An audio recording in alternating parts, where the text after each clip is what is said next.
اللہم صلی علی سیدنا محمد وعلی آل سیدنا محمد۔ ایسے جو دل خراب ہے اس میں خدا نبی کی عظمت کا اثر نہیں ہے تو اس کو کوئی قبول ان چیزوں سے دل نہیں لگے گا۔ تو دل کے صاف کرنے کے لیے، دل کو ٹھیک کرنے کے لیے، دل کا زنگ اترنے کے لیے، یعنی یہ زنگ اتر جائے، پتہ اس کو سب کچھ ہے، تو ذکر اذکار کو نہ چھوڑیں، چاہے اس سے گناہ ہوتا ہے، چاہے اس سے زنا ہوتا ہے، چاہے وہ شراب پیتا ہے، چاہے وہ نشہ کرتا ہے، چاہے وہ حرام کھاتا ہے، جو اس چیز کو نہ چھوڑیں۔ اگر اللہ کی رحمت کی طرف آ گئی تو ساری چیزیں چھوٹ جائیں گی، سارے دل کے زنگ اتر جائیں گے، آئینہ صاف ہو جائے گا، خلاص۔ یہ چھوڑنا نہیں چاہیے۔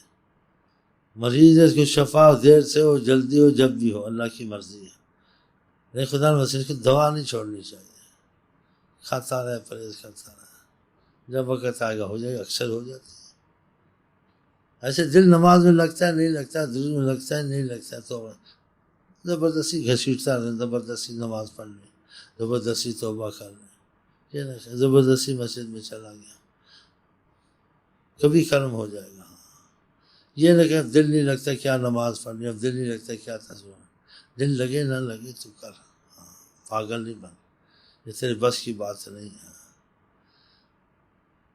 تیرا دل دوا میں لگے نہ لگے، تجھے خدا نے عقل دی ہے، تو دوائی کھا، نہ کہ دل اس دوائی کو نہیں کرتا، اس پہ تو کر سارا زبردستی کا، ایک دن صرف پر رحمت ہو جائے گی، خدا کی ہو جائے گی۔ لیکن یہ دوا کون کھائے، اب یہ کیا کون پرہیزیں کرے، جیسے اب کون نماز پڑھے، درود پڑھے، یا کیا کبھی پڑھے، ایسے نہیں کرے، زور ہی کرے۔ خدا کی حکمت ہے، اس میں بیان زیادہ کرنے سے ڈر لگتا ہے، کسی وقت رحمت کی نظر کر دے گا، سب کچھ ٹھیک ہو جائے گا۔